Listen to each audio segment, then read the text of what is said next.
Assalamualaikum warahmatullahi wabarakatuh. Hari ini kita akan mempelajari teknik pembuatan, alat dan bahan, serta prosedur produksi kerajinan bahan lunak. Tujuan pembelajaran kita hari ini adalah siswa diharapkan mampu menjelaskan teknik pengolahan yang digunakan dalam pembuatan kerajinan bahan lunak alami dengan mandiri, kreatif, dan inovatif. Yang kedua, menjelaskan jenis alat dan bahan lunak alami yang digunakan dalam pembuatan kerajinan secara mandiri. Dan yang ketiga, mendeskripsikan prosedur pembuatan kerajinan bahan lunak alami dengan tepat. Teknik pengolahan bahan lunak itu ada teknik membentuk, biasanya untuk membuat karya kerajinan dari tanah liat. Terus ada teknik mengukir, itu kegiatan menggores, mencukil, dan menoreh pola pada permukaan benda yang diukir.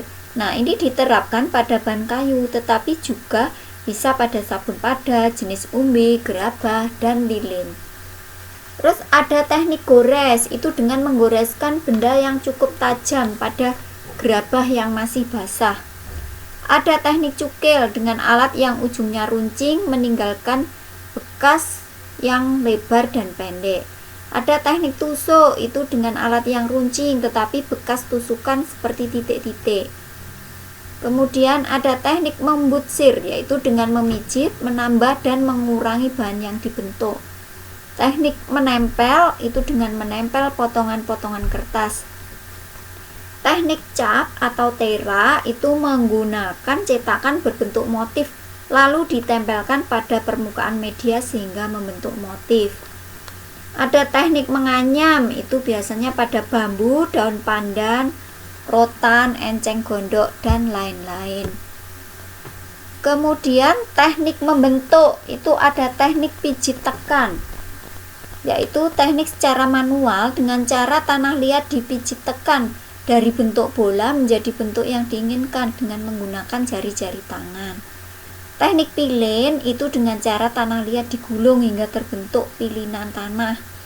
Teknik cetak itu dengan alat cetak.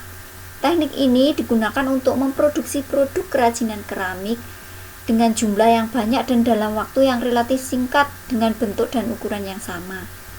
Nah, teknik cetak ini ada cetak kering, itu berupa teknik tekan atau press, dan cetak basah menggunakan teknik cor. Kemudian ada teknik putar, itu menggunakan alat putar kaki sehingga bentuk simetris. Teknik lempengan itu membentuk lempengan menggunakan roll. Lempengan digunakan untuk membuat karya keramik berbentuk persegi atau silinder. Alat dan bahan kerajinan bahan lunak itu untuk kerajinan gerabah, bahannya berupa tanah liat. Alatnya berupa butsir, kawat atau benang, pemotong tanah, spon, rol kayu, alat putar kaki, alat putar tangan, dan tungku pembakaran. Untuk kerajinan adonan tepung atau forklay, ini bahan yang digunakan berupa tepung terigu, tepung sagu, tepung tapioka, lem putih, pewarna makanan atau cat poster, dan semprot clear. Alatnya itu berupa baskom, mangkok, sendok, spatula, gelas ukur, plastik, triplek, dan waslap. Untuk kerajinan cetak tinggi, bahannya itu dari bahan lunak alam seperti wortel atau kentang, pelepah pisang, batang daun pepaya, jeruk, dan sebagainya. Alatnya berupa cutter, bantalan tinta atau pewarna makanan, dan kertas gambar atau pakai kain polos. Sekarang prosedur produksi kerajinan bahan lunak. Untuk kerajinan gerabah itu yang pertama ada pengambilan tanah liat, kemudian persiapan pengolahan tanah liat. Berikutnya proses pembentukan.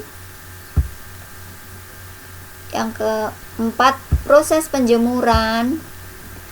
Kemudian ada proses pembakaran, dan yang terakhir proses penyempurnaan atau finishing. Untuk kerajinan forklay atau adonan tepung, yang pertama pencampuran tepung dan lem, yang kedua ditambahkan air, yang ketiga diaduk atau diuleni, yang keempat diberi warna, dan yang kelima dibentuk.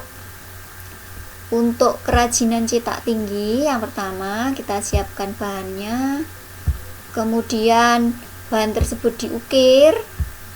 Setelah diukir, warna itu dicampur dengan air, kemudian bahan dicelupkan ke dalam warna, dan yang terakhir proses pencetakan atau pembuatan karya. Sekian materi hari ini. Wassalamualaikum warahmatullahi wabarakatuh.